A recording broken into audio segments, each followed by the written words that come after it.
about to witness the strength of street knowledge. Check this out. Check it out. Casey, thank you. Breaking news just into our newsroom. Take a look at this video on your screen now. A story you'll only see on 5. At least 4 suspects in custody after allegedly trying to rob a local 7-Eleven store. This happening around 1:30 this morning near Victoria and Avalon Boulevard in the city of Carson. An employee telling KTLA that a sheriff's deputy happened to walk into the store at the same time of the robbery attempt and took those suspects into custody. What timing? It's unclear if these are the same suspects connected to previous similar robberies in the area. And I can tell you that this was my story yesterday, where there were a string of overnight robberies that happened along the 605, 710, 91 corridor. And there were 5 7-Elevens in that region that were robbed overnight. 5 suspects were on the loose as of yesterday morning. Is made for and in the story we just told you right now, this was another 7-Eleven, and they took 4 suspects into custody. So curious if there's a connection there. We'll keep you updated. We will continue to follow that one. Meantime, now to a story at the border we brought you yesterday. The federal government is condemning the actions of Texas state officials who prevented Border Patrol agents from accessing the Rio Grande River so they could help a family of migrants who were struggling in the water. 3 of those migrants, a woman and her 2 children, eventually drowned. Well, Texas state officials say that their deaths are not their fault.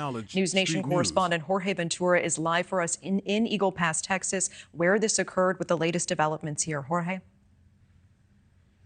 Natasha, right behind me is a stretch of that border here in Eagle Pass that Texas officials have taken control of. Check out this new checkpoint. Now, beyond that fencing is the barbed wire. Is a public park in a section of the Rio Grande River that's been a major hotspot for migrant crossings. And that's where a mother and 2 children drowned while attempting to cross into the U.S. Mexican authorities confirming they've recovered the bodies across the border. Texas Democratic Congressman Henry Cuellar tweeted out that the 3 migrants were a family, a woman and her 2 children, an 8-year-old girl and a 10-year-old boy. Cuellar first reported the deaths yesterday, saying a group of migrants were reported in distress as they attempted to cross the river during Friday night. Border Patrol agents tried to get past the blockade to help them, but Texas soldiers said they couldn't let Border Patrol agents in, even during an emergency event. Now, the Department of Homeland Security is going after Texas state officials, saying in response, quote, in responding to a distress call from the Mexican government, Border Patrol agents were physically barred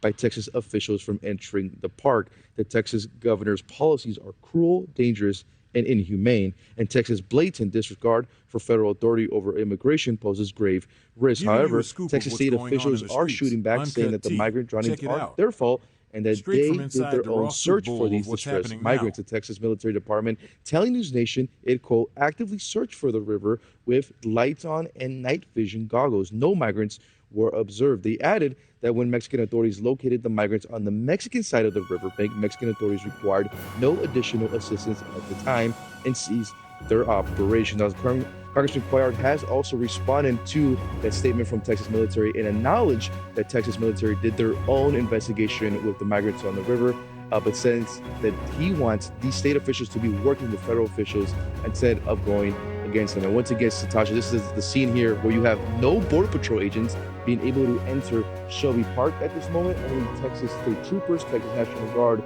and local authorities at this moment.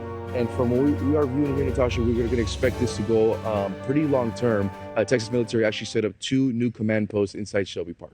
All right, and that fencing's still up tonight. Jorge Ventura live for us in Eagle Pass, Texas. Thank you. Thank you for watching. Go to newsnationnow.com to find News Nation on your television provider. And don't forget to click the red subscribe button below to get more of News Nation's fact-driven, unbiased coverage.